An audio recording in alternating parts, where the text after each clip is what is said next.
नमस्कार, मैं हूं राहुल राजपूत। उत्तराखंड के बेसिक शिक्षा विभाग में बड़ा घोटाला सामने आया है। पीएम पोषण योजना के लिए विभाग में तैनात संविदा कर्मचारी ने 3 करोड़ 18 लाख की चपत लगा दी। हैरानी की बात है कि 28 साल तक आउटसोर्स कर्मचारी पीएम पोषण योजना की रकम को अपने खाते में ट्रांसफर करता रहा, लेकिन विभाग को इसकी भनक तक नहीं लगी। जुलाई में मामला सामने आया, जिसके बाद अब जांच शुरू हुई है।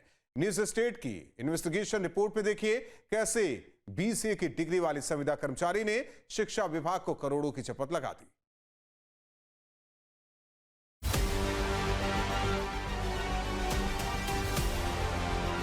सरकारी सिस्टम में बेहतरी और पारदर्शिता के लिए नेट बैंकिंग जैसी व्यवस्था शुरू की गई, ताकि केंद्र सरकार का पैसा सीधे राज्य सरकार और फिर जिला तक पहुंचे। लेकिन भ्रष्टाचारियों ने यहां भी रास्ता ढूंढ लिया। जिम्मेदारों की लापरवाही का फायदा उठाकर देहरादून के बेसिक शिक्षा विभाग में एक संविदा कर्मचारी ने विभाग को करोड़ों रुपए की चपत लगा दी। चपत ऐसी कि 2.5 साल तक संविदा कर्मचारी सरकारी अकाउंट से पैसा अपने अकाउंट में ट्रांसफर करते रहा और सिस्टम को भनक तक नहीं लगी। यहां तक कि हर साल फंड का ऑडिट करने वाली टीम को भी कुछ गड़बड़ी नहीं मिली। जुलाई में जिला शिक्षा अधिकारी की इस पर नजर पड़ी, जिसके बाद विभाग ने मामले में एफआईआर दर्ज कराई है।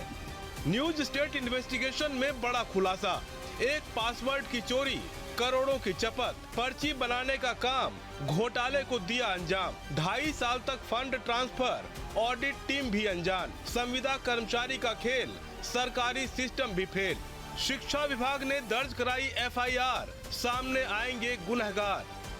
एक आउटसोर्सिंग के कर्मचारी ने एक पासवर्ड चोरी करके जो हर रोज बेसिक शिक्षा अधिकारी के कार्यालय में अपना काम करता था, जो सरकारी नहीं है, आउटसोर्सिंग से है, जिसकी कोई जवाबदेही नहीं है, उसने पासवर्ड चुराया। और पासवर्ड चुराने के बाद पिछले 2023 से अब तक यानी 3 सालों में 3 करोड़ 18 लाख रुपए धीरे धीरे करके अपने खाते में ट्रांसफ़र कर लिए। तो ये एक ऐसा मामला है जो चौंकाने वाला है, जिसकी पहले किसी तरह की कोई मिसाल नहीं दिखती। एक आउटसोर्सिंग कर्मचारी पूरी तरह से एक प्राइवेट कर्मचारी होता है, जिस पर सरकार की कोई लायबिलिटी नहीं होती। सरकार अगर उस पर अनुशासनात्मक कार्रवाई भी करती है तो मात्र 20,000 रुपये की सैलरी वाला नौकरी को कभी भी छोड़ सकता है, जिसने 3 करोड़ 18 लाख रुपये का गबन कर लिया। मामला देहरादून के बेसिक शिक्षा विभाग का है, जहां तैनात संविदा कर्मचारी ने अपने कंप्यूटर ज्ञान और जिम्मेदारों की लापरवाही का फायदा उठाकर सरकारी खजाने को करोड़ों की चपत लगा दी।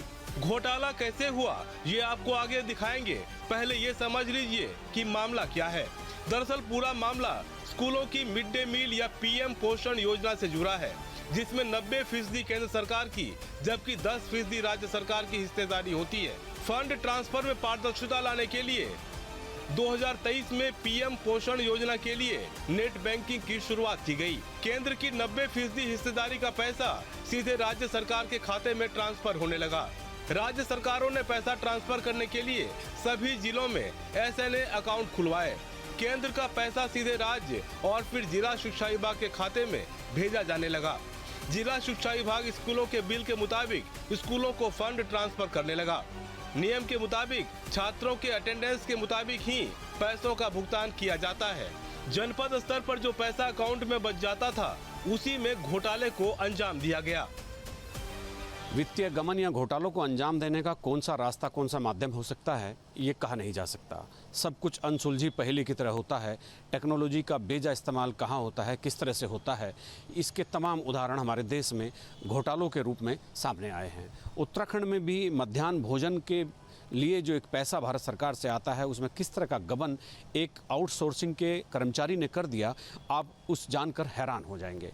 ये मामला उत्तराखंड के बेसिक शिक्षा विभाग का है। मध्याह्न भोजन आप जानते ही होंगे, 2023 से उस योजना का नाम पीएम पोषण योजना पड़ गया था। पीएम पोषण योजना के तहत 90% खर्च केंद्र सरकार उठाती है और 10% राज्य सरकार उठाती है। देहरादून के जिला बेसिक शिक्षा विभाग में नेट बैंकिंग की शुरुआत के बाद उसकी देखरेख के लिए कंप्यूटर और नेट बैंकिंग के जानकार संविदा कर्मचारी नवीन सिंह रावत की नियुक्ति की गई। जिला शिक्षा अधिकारी के मुताबिक संविदा कर्मचारी नवीन रावत की नियुक्ति पीपीए यानी प्रिंट पेमेंट एडवाइस तैयार करने के लिए की गई थी। लेकिन उसने चालाकी से फंड ट्रांसफर के खेल को अंजाम दे दिया। मैकेनिज्म ये है और राज्य सरकार की निगरानी में ये सब चलता है। राज्य बेसिक शिक्षा अधिकारी जो जिला अधिकारी बेसिक होते हैं उनके कार्यालय से गवर्न होता है और ऐसे बहुत सारे लोग हैं जो आउटसोर्सिंग से रखे हुए हैं जिनको इस काम पर रख लिया गया। सबसे बड़ा जो अपराध है आउटसोर्सिंग के कंपनी को इतनी बड़ी जिम्मेदारी दे देने का। देहरादून जिले के करीब 800 स्कूलों को नेट बैंकिंग के जरिए पैसा भेजा जाने लगा। ये पैसा स्कूल को छात्रों की अटेंडेंस के मुताबिक दिया जाता था। जिस स्कूल में जितना अटेंडेंस है उसी हिसाब से फंड ट्रांसफर होता था। जितना पैसा बचता था वो स्कूल के खाते में ही रहता था। योजना के लिए देहरादून जिले को प्रति माह 1.5 से पौने 2 करोड़ रुपए मिलते थे। इसमें से करीब 30 से 35 लाख रुपए हर महीने बच जाते थे। पीएम पोषण योजना के तहत समन्वयक बनाए गए नवीन सिंह रावत ने इसी फंड को निशाना बनाया। आरोप है कि नवीन सिंह रावत ने किसी तरह नेट बैंकिंग के पासवर्ड को हासिल किया और हर महीने बचे हुए पैसों को अपने खातों में ट्रांसफर करने लगा। इस तरह करीब 2.5 साल में उसने 3 करोड़ 18 लाख रुपए गायब कर दिए। मान लिया 100 रुपये में से 80 रुपये खर्च होते हैं तो 20 रुपये वो रेस्ट मनी के रूप में अकाउंट में बचे रहते हैं। भारत सरकार ने डीबीटी योजना के तहत जो एक बहुत पारदर्शी तरीके से ऑनलाइन बैंकिंग सिस्टम करके नेट बैंकिंग सिस्टम करके इस योजना को चलाया था और तमाम ऐसी योजनाएं हैं जिनमें नेट बैंकिंग का इस्तेमाल हुआ। और नेट बैंकिंग इसलिए थी कि पारदर्शिता रहे, घपले ना हो, लेकिन यहाँ टेक्नोलॉजी ने बिल्कुल पूरी तरह से ध्वस्त कर दिया। हैरानी की बात है कि एक संविदा कर्मचारी लगातार विभाग के अकाउंट से फंड ट्रांसफर करते रहा और जिम्मेदारों को इसकी भनक तक नहीं लगी। यहाँ तक कि ऑडिट टीम भी इस गड़बड़ी से अनजान रही। 18 जुलाई को ये मामला उस समय पकड़ में आया जब विभाग बैंक में पहुंचा और अपनी जो बाकी जो रेस्ट मनी थी यानी बची हुई धनराशि थी उसके इस्तेमाल के लिए उसको आगे की एक प्रक्रिया अपनानी थी। जब नेट बैंकिंग के बहाने नेट बैंकिंग के माध्यम से देखने की कोशिश की गई तो वो राशि शो नहीं कर रही थी। बैंक में गए तो कैनरा बैंक के मैनेजर ने शिक्षा विभाग को बताया कि आपके यहाँ इस समय आपके सरकारी अकाउंट में 1 भी रुपया बाकी नहीं है, सब खर्च हो चुका है। जुलाई में जिला शिक्षा अधिकारी प्रेमलाल भारती ने जब खातों की जानकारी मांगी तो गड़बड़ी का खुलासा हुआ। जिला शिक्षा अधिकारी के मुताबिक उन्हें 18 जुलाई 2025 को फंड गायब होने की जानकारी मिली। उन्होंने कर्मचारी नवीन सिंह रावत को बुलाकर मामले में जानकारी मांगी। 19 जुलाई को नवीन रावत को पैसे जमा कराने के लिए कहा गया। 20 जुलाई से संविदा कर्मचारी नवीन रावत ऑफिस नहीं आया। 20 जुलाई को ही मामले में एफआईआर दर्ज कराई गई। हमारे संज्ञान में ये प्रकरण आया तो मैंने तुरंत 18 तारीख को मुझे पता चला कि ये पीपीएस जनरेट नहीं हो रहे हैं। 18 को इसको बुलाया, उसने एक्सेप्ट किया कि मेरे से गलती हुई है और मेरे पास मैं पैसे जमा कर दूंगा। बट हमें विश्वास नहीं हुआ इतनी बड़ी अमाउंट कैसे जमा कर पाएगा ये। तो फिर मैंने 20 तारीख को एफआईआर दर्ज कराई। 20 जुलाई को 18 को प्रकरण सामने आया, 20 को हमने 19 को एक दिन का टाइम दिया ना उसको कि जमा कर दे। उसने नहीं दिया तो उसको नोटिस भी दिया। उसने कहा नहीं मेरे पास पैसा, और वो फिर ऑफिस भी आना बंद कर दिया था उसने 18 के बाद। जिला शिक्षा अधिकारी के मुताबिक जांच में पता चला कि नवीन रावत ने 3 करोड़ 18 लाख रुपए अपने खाते में ट्रांसफर करा लिए। डीईओ के मुताबिक नवीन रावत ने चालाकी से पंजाब नेशनल बैंक और इंडियन ओवरसीज बैंक के अपने खातों में पैसे ट्रांसफर किए। उन्होंने पता किया कि वो पीएनबी ब्रांच प्रेमनगर, वहाँ मैं पर्सनली गया, मैंने मैनेजर साहब से बात की, उन्होंने बड़ा कोऑपरेट किया। उन्होंने पूरा डिटेल दे दिया कि हम इस डेट को ये पैसा इसके खाते में आ रखा है। फिर दूसरा खाता का पता चला कि वो Indian overseas bank branch Jhajhra, वहाँ भी कुछ पैसा ट्रांसफ़र हुआ। मैं वहाँ उस बैंक में भी गया, ब्रांच मैनेजर से बात की, उन्होंने पूरा डिटेल दिया कि इतना पैसा इसने पीपीए के माध्यम से, पूरी लिस्ट है 10-12 पेज की, कि इन लोगों को पीपीए के माध्यम से इसने ट्रांसफ़र कर रखा पैसा। और फिर उन्हीं पैसों को ऑनलाइन अपने दोस्तों और रिश्तेदारों के 40 से 50 खातों में ट्रांसफर कर दिया। मौजूदा समय में उसके एक अकाउंट में 900 रुपए जबकि दूसरे अकाउंट में 90 रुपए हैं। 2023 से जब उसको इस मामले को देखने के लिए लगाया गया, वो केवल जो एक पेमेंट स्लिप होती थी स्कूलों की, वो उस पेमेंट स्लिप को तैयार करने का काम करता था। लेकिन बैंक ने जो एक पासवर्ड विभाग को दिया था, जिसको हम चेकर अथॉरिटी कहते हैं, जो चेक करता है, उस अथॉरिटी से वो पासवर्ड उसने कब और कैसे चुरा लिया अथॉरिटी को पता ही नहीं चला। और वो धीरे धीरे 2023 से 24 से 25 तक जुलाई तक वो थोड़ा थोड़ा पैसा ट्रांसफ़र करता रहा और उसने ये पूरे 3 सालों में 3 करोड़ 18 लाख रुपए अपने खाते में डाले। अपने खाते से यूपीआई के माध्यम से उन्होंने अपने जो जितने भी नज़दीकी रिश्तेदार, नातेदार, यार, दोस्त, मित्र थे, सबके खाते में ट्रांसफ़र कर दिए। अब उसके खाते में, एक खाते में केवल 90 रुपये हैं और एक खाते में केवल 900 रुपये हैं। सवाल है कि शिक्षा विभाग में तमाम तंत्र और आधिकारिक महकमे की मौजूदगी में संविदा कर्मचारी ने कैसे सिस्टम को चपत लगाई। जिला शिक्षा अधिकारी के मुताबिक नेट बैंकिंग के लिए हर जिले में SNA अकाउंट खोला गया था। अकाउंट का सीक्रेट पासवर्ड जिला शिक्षा अधिकारियों को दिया गया। सवाल है कि नवीन सिंह रावत को अकाउंट का पासवर्ड कैसे मिला?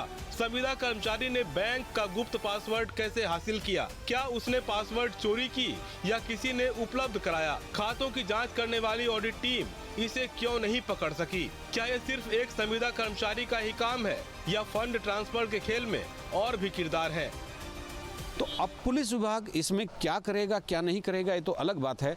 लेकिन शिक्षा विभाग भी इस समय मौन धारण किए हुए हैं। जो चेकिंग अथॉरिटी थी उसको अभी तक कॉर्नर करने का काम नहीं किया गया। एक नियम है कि हर साल त्रैमासिक भी, छमाही भी और सालाना भी एक ऑडिट होता है हर डिपार्टमेंट का कि सरकारी जो पैसा था वो कहाँ कहाँ खर्च हुआ। 3 साल से उस ऑडिट में भी वो पैसा जो गबन हुआ था वो पैसा पकड़ा ही नहीं गया। आप सोचिए कि जो ऑडिट 1 रुपए को भी पकड़ लेता है, जो ऑडिट की टीम 1 रुपए को भी पकड़ लेती है, उसकी पकड़ में ये 3 करोड़ 18 लाख रुपए नहीं आए। मामले में पुलिस से लेकर शिक्षा विभाग की कार्यशैली भी सवालों के घेरे में है। जिला शिक्षा अधिकारी के मुताबिक 20 जुलाई को मामले में FIR दर्ज कराई गई। इसके बावजूद पुलिस ने गंभीरता नहीं दिखाई। पुलिस की कार्रवाई से पहले ही जिला शिक्षा अधिकारी को संविदा कर्मचारी नवीन रावत के वकील का नोटिस आ गया, जिसमें उसे परेशान करने के आरोप लगाए गए। फिर हमने FIR दर्ज की, तो फिर FIR के बाद पुलिस से पूछा फीडबैक। पुलिस ने कहा वो घर पर नहीं मिल रहा है, उसका फ़ोन स्विच ऑफ आ रहा है, फ़ोन घर पे छोड़ा हुआ है और हम प्रयास कर रहे हैं उसको पकड़ने का। फिर उसी बीच क्या हुआ कि 20-21 तारीख को कोई एडवोकेट आ गया उसकी तरफ से कि मुझे सूचना अधिकार में सूचना दो। मैंने कहा कौन सी? कि आपका मेकर कौन थे, इसमें चेकर कौन थे ये? मैंने कहा मैं दे दूंगा सूचना।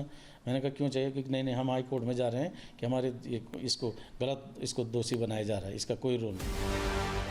FIR दर्ज किए जाने के महीने भर बाद भी आरोपी संविदा कर्मचारी पुलिस की गिरफ्त से बाहर है। पुलिस अधिकारियों का कहना है कि FIR के बाद मामले की जांच में फंड ट्रांसफर की पुष्टि हुई है। SP देहात जया बलूनी ने कहा कि जल्द ही आरोपी कर्मचारी को भी गिरफ्तार कर लिया जाएगा। देखिए, वर्ष 2022 में PM पोषण शक्ति निर्माण योजना जो ऑनलाइन की गई थी, इसमें ऑनलाइन करने में एक विभाग में जो उनके कर्मचारी का संविदा में नवीन, उनके द्वारा ही ऑनलाइन किया जा रहा था। जो भी ट्रांजैक्शन था वो संबंधित विद्यालयों को दिया जाता था। लेकिन इसमें बहुत लंबे समय तक जब विद्यालयों के खातों में ये पैसा नहीं पहुंचा मध्याह्न भोजन से संबंधित, तो उनके द्वारा शिकायत की गई और इसमें विभागीय जांच हुई। विभागीय जांच में पता चला कि ये जो संविदा कर्मी नवीन है, इसके द्वारा ये जो पैसा इसका आ रहा था मध्याह्न भोजन का, इसे अपने अकाउंट में ट्रांसफ़र किया गया और फर्दर फिर कई अकाउंट्स में ट्रांसफ़र किया गया है। इस विभागीय जांच के बाद इसमें मुकदमा दर्ज हुआ और फिलहाल इसमें विवेचना प्रचलित है। फिलहाल आरोपी नवीन सिंह रावत फरार है, जिसकी पुलिस तलाश कर रही है। लेकिन सवाल उठता है कि विभागीय स्तर पर इतनी बड़ी लापरवाही कैसे हुई? जो पासवर्ड गोपनीय था वो नवीन सिंह रावत को कैसे मिला? जाहिर है इसका जवाब नवीन रावत के पास है। नवीन रावत की गिरफ्तारी से ये भी साफ होगा कि इस खेल की पूरी साजिश अकेले उसी ने रची या इसमें सरकारी तंत्र भी शामिल था। कब दंड मिलेगा, कब दंडात्मक कार्रवाई होगी, कब इन पैसों की रिकवरी होगी, कब क्या होगा, तो अभी कुछ भी नहीं कहा जा सकता। ये अलग तरह का एक घोटाला था, अलग तरह का स्कैम था जो टेक्नोलॉजी पर आधारित था। एक आउटसोर्सिंग के प्राइवेट कर्मचारी ने सरकार के 3 करोड़ 98 लाख रुपए हड़प लिए और सरकार अब मूक दर्शक बनी हुई देख रही है। अपने सहयोगी कैमरामैन सोनी कुमार के साथ न्यूज स्टेट के लिए देहरादून से अजीत सिंह राठी। जहाँ भक्ति है हर शब्द में, कथाओं में छुपे हैं दिव्य रहस्य और ज्योतिष देता है जीवन को दिशा। धर्म से जुड़ी हर बातों को जानने के लिए हमारे चैनल स्तुति को सब्सक्राइब करें। चैनल पर जाने के लिए इस लिंक पर क्लिक करें।